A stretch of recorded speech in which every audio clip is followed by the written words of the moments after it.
Check this out! Are you still sorting out your gear in the dark? Today I'm going to show you a few cool upgrades you can do to your Pelican case. Today we have two goals. First, we build our own much more cost-effective trackpad divider system.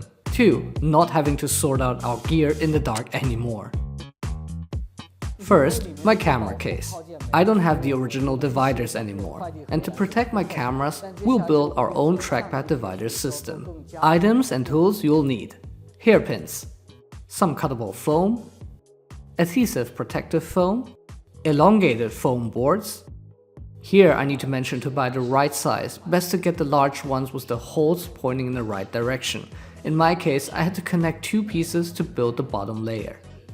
We continue with cutting different divider pieces based on the size of your case. Then I attach the adhesive protective foam on both sides. Now we have multiple pieces, and these make up the walls. Here I'm connecting them with the hairpin.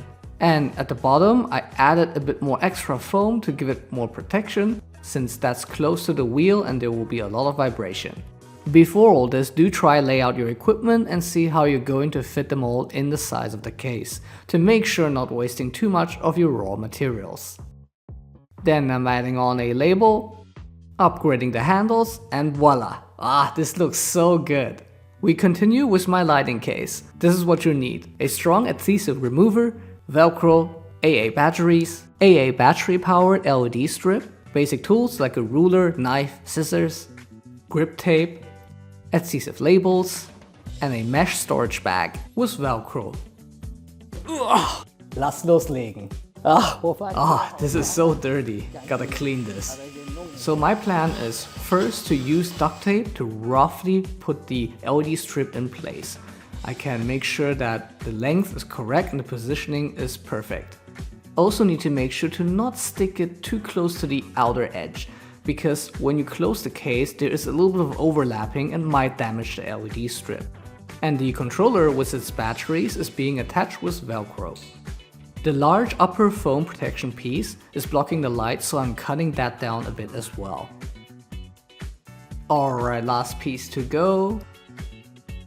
Alright, let's have a look. Nice! This turned out so great! But we're not finished here, we continue. So the handles have always been a pain point for me. They are not comfortable, so I'm gonna fix it with this grip tape. Oh yes, much better. And now comes this stupid issue. So often we will notice that when we have lighting equipment, we need to bring an extra bag of dome attachment for diffusion. In this case, I'm gonna try to use this contraption to connect it to the case so I can just drag it along together. So here we got a carabiner. I'm gonna attach it here and the lower part here. Squeeze that in, that shouldn't be a big problem. Alright, that's it. Now the cool thing is all this is moving along together. Then we're gonna also put some labels on these cases so we know what's where. Okay, good thing is this lighting case is done. Perfect. I must say this DIY project was so fun and worth it. If you want to see more awesome content like this, consider to subscribe and see you next time.